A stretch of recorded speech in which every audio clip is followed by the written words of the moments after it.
தற்போது கிடைத்துள்ள அண்மை செய்தி, கள்ளக்குறிச்சி கருணாபுரத்தில் குஷ்பு தலைமையிலான விசாரணை குழுவானது விசாரணை மேற்கொண்டு வருகிறது. அது தொடர்பான அண்மை செய்தியை பார்த்து வருகிறோம்.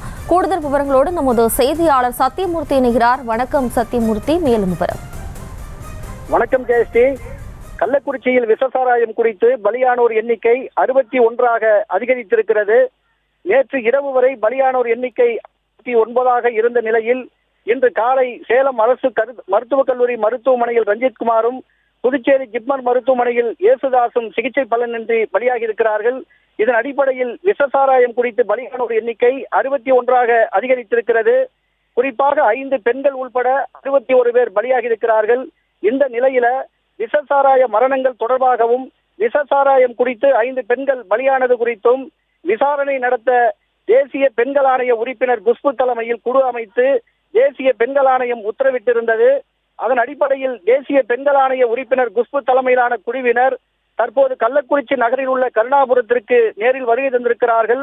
அதாவது கருணாபுரம் பகுதிக்கு நேரில் வருகை தந்திருக்கக்கூடிய தேசிய பெண்கள் ஆணைய உறுப்பினர் குஷ்பு தலைமையிலான குழுவினர் விஷசாராயம் குறித்து பலியானோர் குடும்பத்தினரிடம் தற்போது நேரடியாக விசாரணை நடத்தி வருகிறார்கள்.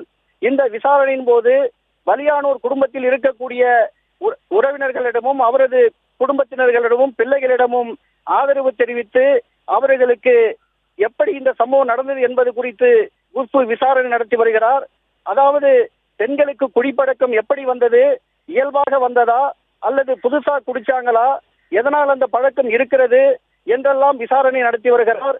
வேறு யாருக்காவது குடிப்பழக்கம் இருக்கிறதா, அதாவது கணவருடைய வற்புறுத்தலால் மனைவிமார்கள் குடிக்கிறார்களா, அல்லது குடும்ப சூழ்நிலையால் குடிக்கிறார்களா, அல்லது மன அழுத்தத்தின் காரணமாக குடிக்கிறார்களா என்பது போன்ற பல்வேறு கோணங்களில் தேசிய மகளிர் ஆணைய உறுப்பினர் குஷ்பு தலைமையிலான குழுவினர் தற்போது கருணாபுரம் பகுதியில் விஷசாராயம் குறித்து பலியானோர் குடும்பத்தினரிடம் தீவிரமாக விசாரணை வருவது குறிப்பிடத்தக்கது. ஜெயஸ்ரீ.